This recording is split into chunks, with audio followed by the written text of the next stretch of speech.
Thomas Kent is the author of How Russia Loses, Hubris and Miscalculation in Putin's Kremlin. And he joins me now. Thomas, welcome. Thank you. So look, the first thing I note about your book, um, well, first of all, the reason I wanted to interview you is because, does Putin lose? And does Russia lose? And there's certainly be a lot of debate about that. But in your book, um, you paint a pretty dark picture of Russia. No coherent ideology for others to adopt. It's weak economically. Its international ventures offer nothing to poor people. It's really a system that makes rich elite Russians richer, even, even at the same time, it constantly derides the West as being corrupt.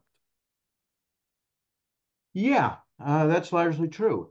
It doesn't mean that Russia can't still defy gravity and advance its interests with very little behind it. It does it mainly through the power of information slash propaganda, but it does score some successes. And so it's a little counterintuitive when the world is in such turmoil and some chips are falling the Kremlin's way to think about weaknesses in their influence operations. But maybe that makes it even more important to to focus on the kinds of miscalculations that they have made and how we can recognize them as they continue to pop up in what's still going to be a long struggle.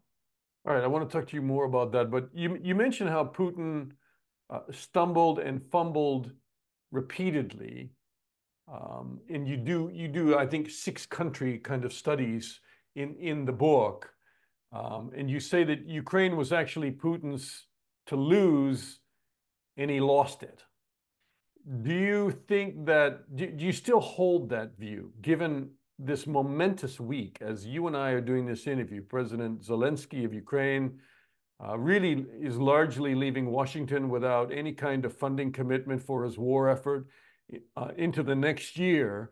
And Putin is boasting more and more publicly that it's just a matter of time till he gets what he wants in Ukraine.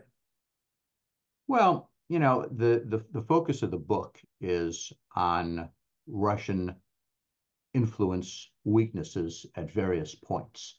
Um, if they succeed somehow in Ukraine, it will be a turnabout from a really reverse influence campaign that they ran from 2000 to 2022, which is to say, turning Ukraine from a country where at the beginning of the 2000s, Putin was probably the most popular political figure among Ukrainians into an implacable enemy.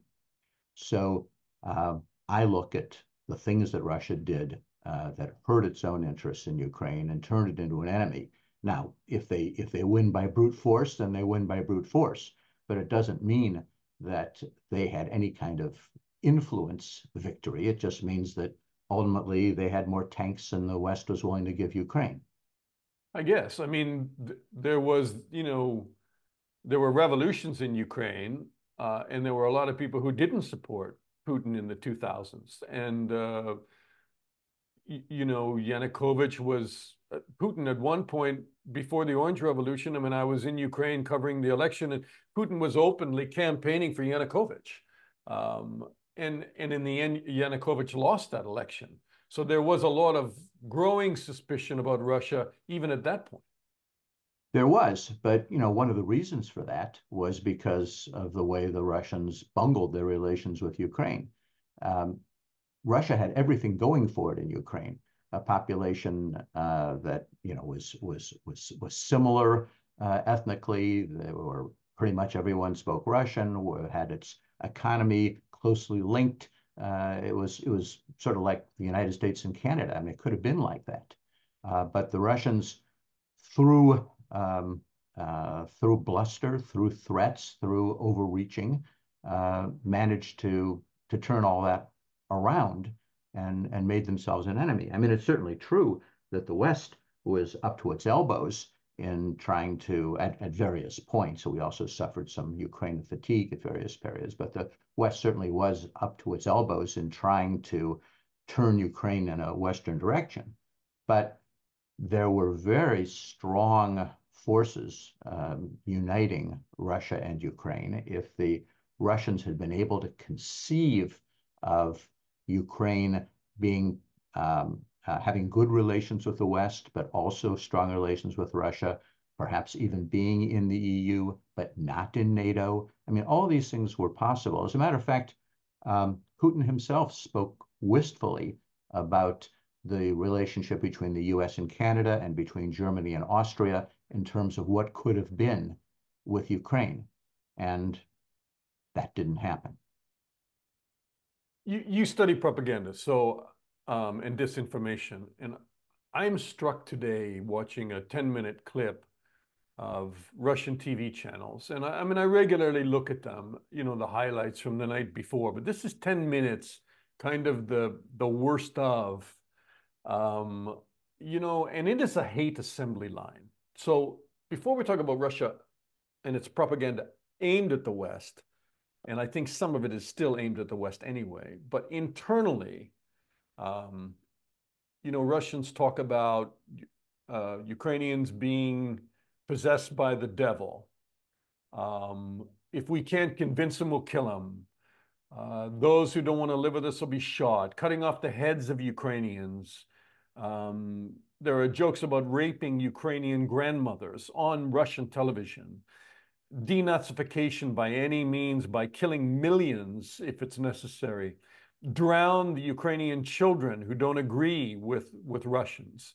Destroy Kiev if necessary, so our Russian flag sits there. Dmitry Solovyov, who you'll know as one of the main propagandists on television, likened the war to cleansing a cat of worms. The worms are Ukrainians, the cleansed cat is Russia. Sergei Markov, he calls Ukraine a sinkhole that leads to hell and will cease to exist. Chechen fighters who are, you know, doing their own media propaganda. You talk about marching on to Berlin, and Solovyov again. It's a holy war. If Russia doesn't win, the world will cease to exist. I mean, I would use the term disgusting, but beyond that, it's certainly this is the assembly line that Russians watch nightly. And when does it stop being propaganda and it just becomes a wide-held belief that the Kremlin has sold and stuffed down the throats of Russians? And where does that lead? Where does that lead? Russian verbiage on this subject has really evolved. At the time when the invasion took place, so just before when in the summer before, when Putin was issuing his 5,000-word manifesto about the relationship between Russia and Ukraine, the language was, I mean, it was not comforting to Ukraine, but it was still quasi-diplomatic about how Russia didn't have it in for the Ukrainians, that it had it in for a government that was holding Ukrainians hostage, but these were brother peoples and they were going to advance together and so forth. And then in the course of the campaign, military campaign, the whole tenor of it has changed. And now we see, as a matter of fact, for a year or so, we have seen the kind of things that you refer to. Why is this happening? I would think there are a couple reasons, but the main thing is that Putin needs to find fanatic supporters because ordinary Russians can see increasingly that this war is not going well, that it's costing them economically, that they can't travel to the West anymore, that their country is viewed as a pariah state. Doesn't look good. I mean, it's certainly true that Russians can't get out and protest, but we see in polls and things Russians saying that, you know, increasingly they wish this war would end, which is a different narrative than Russians saying all we care about is winning. They just sort of want it over at this point. So where does Putin find his real allies? Well, Russia has a very strong right wing, very nationalist, very religious. The Russian Orthodox Church has been brought into this, which is pushing some elements of it, are pushing an apocalyptic messianic line along the lines of that this is the fight, ultimate fight for Christendom against the the decadent and immoral West, that Ukraine is just one battlefield in a much larger existential war. And you know, if it comes to a purifying nuclear conflict, well, so be it. You know, God will sort it all out at the end, and it will be the Russians who will triumph because they are the ones who have fought for Christianity um, and and Christian values. And it had to happen sooner or later. And if it does, you know, on their watch, so be it.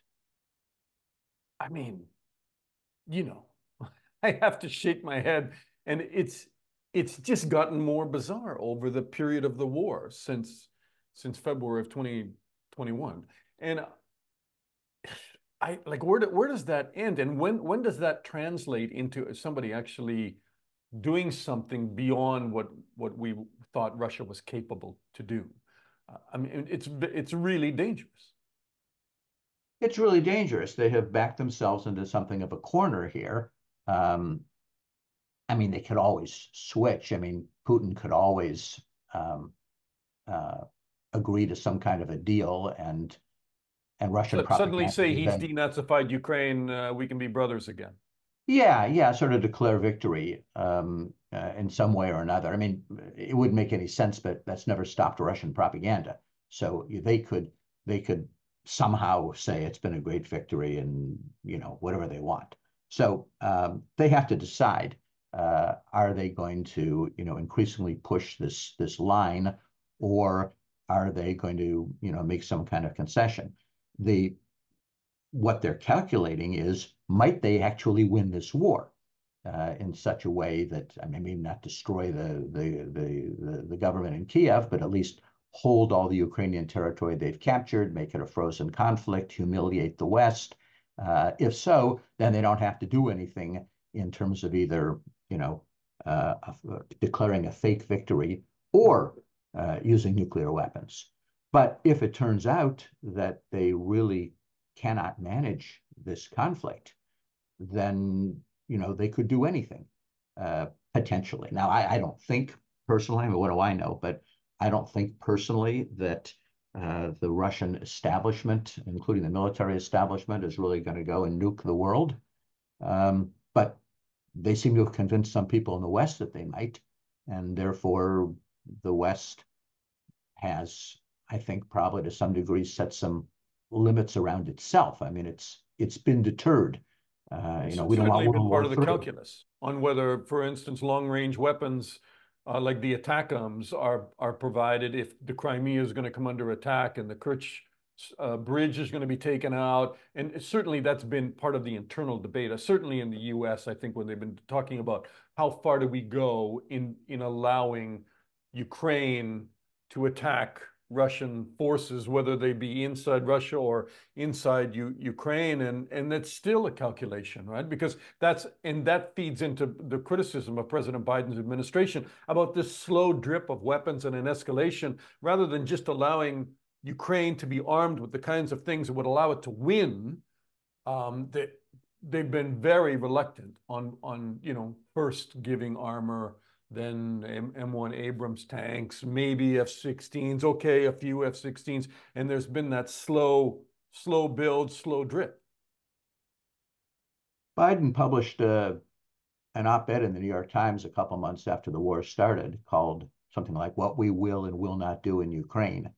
And it was quite clear there that, I mean, he said that we're not going to aid Ukraine in attacking Russia. And any military person will tell you that in trying to repel an invasion, what you need to do is to strike the enemy's rear. So this was our calculus going in. So this propaganda internally that we've talked about certainly convinced a lot of Russians of the need to fight the West and to be victorious over Ukraine. And then externally, I mean, you've seen the propaganda machine go into overdrive this week, and quite successfully. I would ask you to weigh it and measure it, but it seems successful in the sense that Putin has said we're winning. It's just a question of time. The assembly line of weapons is coming online and getting stronger all the time. And the Republicans, who at first were hostage funding to Ukraine over the Mexican border and immigration issues has slowly kind of turned the attention more to, well, can that war ever be won? And maybe Putin's right, and why are we just going to keep pouring billions of dollars into something that's a war that's never ending? Well, of course, the White House points out that these billions of dollars do not wind up getting buried in Ukraine. Most of it goes to American arms makers. So you could view it as a jobs program if you wanted to, if you want to just be Cynical cool about it. calculating about it. Well, people seem to have forgotten that wars can take a while, and they go through phases. In World War II, we lost, whole aircraft carriers with thousands of people on board, and that was part of the cost of doing business. We are in a world where we expect instant satisfaction. Now, of course, we could advance our satisfaction, I'm sure, by giving Ukraine more weapons faster. We could have done that a long time ago. But the fact is, Ukraine's a big country. It's got a lot of people. It's got no choice, essentially. The Russians have shown how they handle people in territories that they conquer. So I don't think Ukraine's going to give up. And the question for us will be, do we want to be with them in the long term, or do we not? And from the standpoint of U.S. politics, it's not my area of expertise, but the Republicans have claimed Thomas, it's nobody's area of expertise right now Okay. because it's such a mirage. But what's going on? Well, I mean, the Republicans have claimed that Biden lost Afghanistan, and I guess they might want to think about whether they want it said that the Republicans lost Ukraine. All these foreign adventures have their repercussions domestically. So I want to ask you two questions before I let you go, and you've been very generous with your time. First of all, in your book, I thought it was very interesting how you talk about Russia's miscalculations, if I can term it as that. And you say that, Putin has this vertical power structure in a very small circle.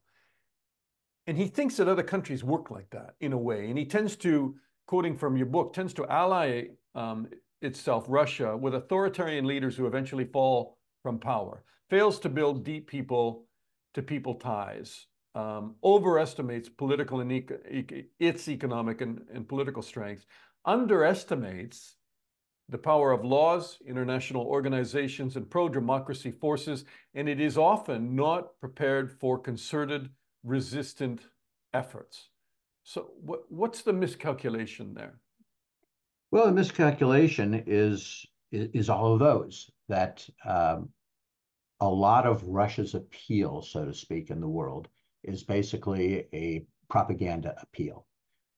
In much of the global south, for example, Russia provides almost nothing in the way of foreign aid, assistance, ideological inspiration, or anything compared to the massive amounts of investment and trade from the West, the effort by the U.S., the EU to help build sustainable institutions that will actually improve people's lives. As I said, Russia manages to defy gravity in many places simply through the power of propaganda and the occasional on the ground little project or speech or military visit or something like that. So the answer is, in my view, that since the West has so many advantages, it should simply instrumentalize the one tool that it almost never uses, which is information. Western information policy is extremely tentative, extremely risk averse. We tend to think that if we really get out there in the information domain, on the social networks and, using influencers and doing all these things, and posters and stickers and campaigning for Western interests, and including democratic interests, including the interests of democratic forces within individual countries, their civil society and so forth, people tend to imagine that if we start doing this, we will somehow immediately slide into doing disinformation and lying and so forth. And my feeling is, in Western information, we should always tell the truth, but there's a lot of truth to tell. And we tend to shy away from confronting propaganda and disinformation with information operations of our own. When you consider that Russia and other authoritarian states too tend to operate above all in the information realm and are expert at creating entire illusions of their benevolence, of their wealth, of their success, and so forth, then it would have seemed to me that maybe something's lacking in terms of, you could call it our public diplomacy, you can call it our propaganda, you can call it our clear exposition of who we are and what we stand for, and how that has made us relatively successful countries. And in terms of winning against Russia, who is that aimed at in terms of getting the word out better about who the West is and what we have to offer? Who is that aimed at? Is that aimed at some of the countries that Russia is wooing and trying to draw away from the West, or is that aimed at Russians themselves? It could be either way. The State Department has tiptoed into sending some videos out aimed at Russian citizens. But I think the the biggest at-risk area at the moment is obviously areas in the global South, to some degree in developed countries, developed Western countries, Mhm. where you just want to take these Russian narratives and say, really? Can you possibly believe this? It isn't this contradictory to what they said yesterday? And what exactly is Russia's plan to make, Ivory Coast rich?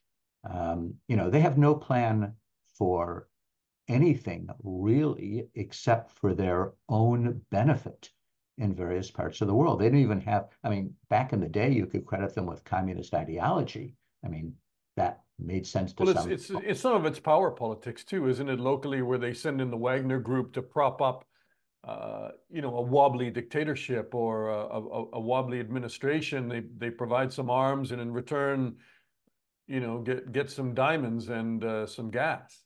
Yeah, they do, and that's their tactic of yoking their fortunes to the strength of a top layer in a country, and sending in mercenaries to support a corrupt government, and oppress the people. You got to say, is that much of a long-term strategy? Does that do any benefit for the people? Answer no. So who is pointing that out in an aggressive and assertive way, instead of just sort of wringing our hands? When you think about a country that comes under Russian influence, we tend to say, oh, okay, lost that one. Let's look on the next. I mean, you don't lose countries for very long if you make an effort. History will not end this year or even next year, I trust. So all of these countries and issues that we feel, well, we lost on that one. Let's look at another country because that's gone. I mean, Russia never looks at it that way. They suffer defeats all the time and keep coming back. So, why should we feel that that every loss is the end? It does take fortitude, and it does take some belief in our own societies. And if we're hypnotized largely by ourselves into believing that democracy is a failed experiment and our countries are endlessly corrupt, then yeah, we will lose. But if we look at free markets and free society as being basically the major way that countries have become prosperous, then you have a different view. Yeah, it's really a good point that you're making. Do you read President Putin's announcement that he's running again? You know, he changed the Constitution. Maybe we're going to have this guy around till 2036 potentially. Do you read his his desire to stay in the Kremlin as a strength, or do you see it as a weakness? Because any change in Russia right now, especially at the top, could potentially, you know, bring the house down. Well, I don't think he has any choice. I don't think there's anyone he would trust other than himself to stay in power.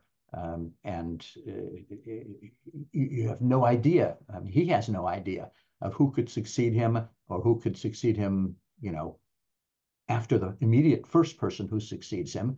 And, you know, he's got a warrant out against him from the International Criminal Court. So, you know, if I were he, I'd stay there too.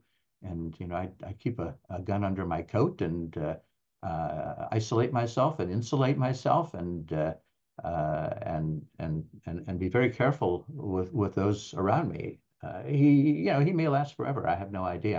I never predict Russian politics, but I would say that if he were to, I think it would be highly dangerous for him to say, well, I've done everything I can. I'm now, you know, leaving Sochi for a quiet retirement and I trust all will go well. Thomas Kent, the author of How Russia Loses. Great to meet you, and I hope we can do it again, and I appreciate your time. A pleasure. Thanks very much.